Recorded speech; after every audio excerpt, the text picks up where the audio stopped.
आज हम बात कर रहे हैं कि ऐसी कहानी की जो आपके रोंगटे खड़े कर देगी। केदारनाथ धाम की कहानी। क्यों कहा जाता है केदारनाथ धाम को जागृत महादेव? एक शिव भगत था, ऐसा शिव भगत जो बहुत भोला भाला था। गांव का एक किसान था जिसे किसी बात के बारे में कोई पता नहीं था। बस हाँ, शिव जी के दर्शन करने हैं, शिव जी से मिलना है, यही उसकी एक इच्छा थी। चल पड़ता है गांव से, ये नहीं पता कहाँ जाना है कहाँ नहीं। सबसे पूछते पूछते केदारनाथ धाम कहाँ मिलेगा, केदारनाथ धाम कहाँ मिलेगा, मैं कहाँ। वो चलता रहता है, महीनों बीत जाते हैं और आखिरकार एक दिन केदारनाथ धाम पहुंच जाता है। लेकिन आप किस्मत तो देखिए, जब वो केदारनाथ धाम पहुंचता है तो 6 महीने पूरे हो चुके होते हैं और उसके कपाट बंद हो जाते हैं। वो पंडित जी से कहता है, रोता है, गिड़गिड़ाता है कि मुझे एक बार भगवान के दर्शन करा दीजिए, मैं भगवान के दर्शन करने आया हूँ, महीनों बीत गए, मैं यहाँ पर बहुत मुश्किल से पहुँचा हूँ, एक बार कपाट खोल दीजिए। लेकिन पंडित जी बोलते हैं कि हम ऐसा नहीं कर सकते, अब नियम तो नियम है, अगर एक बार कपाट बंद हो गए तो ये 6 महीने बाद ही खुलेंगे। ऐसा कोई नियम नहीं है कि हम इसे अब खोल दें। वो रोता है, गिड़गिड़ाता है, लेकिन पंडित जी कहते हैं कि अब कोई फर्क नहीं पड़ने वाला, कपाट बंद हो गए तो हो गए। पंडित जी कहते हैं हम जा रहे हैं, तुम भी आ जाओ, अब 6 महीने बाद आना। वो बेचारा कहता है मैं बहुत मुश्किल से यहाँ तक पहुँचा हूँ, मैं घर कैसे जा सकता हूँ। वो वहीं पर बैठा बैठा रोता रहता है। शाम हो जाती है, एक बाबा जी आते हैं, बड़ी बड़ी लटाएं, उनसे आकर पूछते हैं क्या हुआ बच्चा, क्यों रो रहे हो, क्या हो गया ऐसा। तो बताते हैं, अपना पूरा वृतांत सुनाते हैं कि वो कैसे महीनों के बाद, बड़ी मुश्किलों के बाद यहाँ पर पहुँचे थे और किस्मत देखिए कि मेरे आते ही कपाट बंद हो गए। शायद शिव प्रभु भी नहीं चाहते कि मैं उनके दर्शन करूं। लेकिन वो बाबा जी कहते कि बच्चा चिंता मत करो, कल ये कपाट ज़रूर खुल जाएंगे।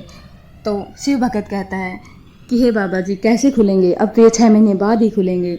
तो बाबा जी कहते हैं कि तू चिंता मत कर, कल सुबह ये कपाट खुल जाएंगे।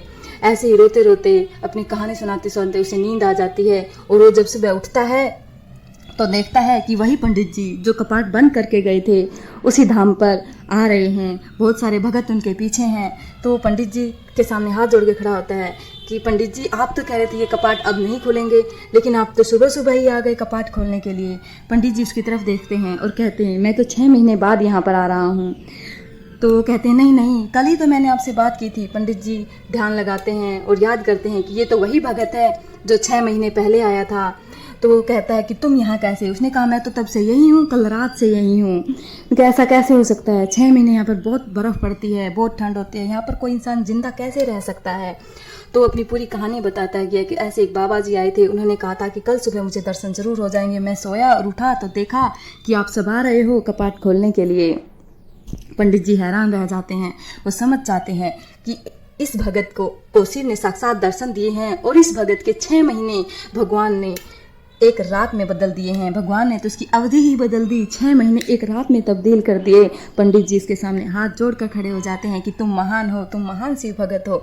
हमें इतने साल हो गए यहाँ पे पूजा अर्चना आराधना करते हैं, आज तक शिव के दर्शन नहीं हुए और तुम्हें साक्षात भगवान शिव ने दर्शन दिए हैं, तुम उनके अनन्य भगत हो। नमस्कार है ऐसे भगत को। और पंडित जी खुशी खुशी दरवाज़ा खोलते हैं और वो किसान खुश होकर वहाँ पर भगवान शिव के दर्शन करता है, केदारनाथ के दर्शन करता है, वहाँ की पूजा अर्चना करता है। और जब चलने लगता है, पंडित जी उसे एक तरबूज देते हैं और वो भोला भाला किसान उसको रास्ते में खाने की बजाय अपने घर लेकर आता है कि नहीं मैं तो इसे सीधा घर लेकर जाऊंगा। जब वो घर आकर उस तरबूज को काटता है खाने के लिए, प्रसाद के रूप में बांटने के लिए, तो देखता है कि उसमें से एक शिवलिंग की प्राप्ति होती है और वो शिवलिंग को वो एक जगह पर स्थापित कर देता है और उस जगह पर एक भव्य मंदिर का निर्माण किया जाता है। ऐसी है हमारे केदारनाथ धाम की कहानी, एक ऐसी कहानी जो सब कुछ बदल देगी, आपके रोंगटे खड़े कर देगी। धन्यवाद आप सभी को। आपको मेरी कहानी कैसी लगी कमेंट बॉक्स में लिखकर ज़रूर बताइएगा और मेरे चैनल को लाइक शेयर और सब्सक्राइब ज़रूर कीजिएगा, बिकॉज आप सभी का सपोर्ट मेरे लिए बहुत ज़रूरी है।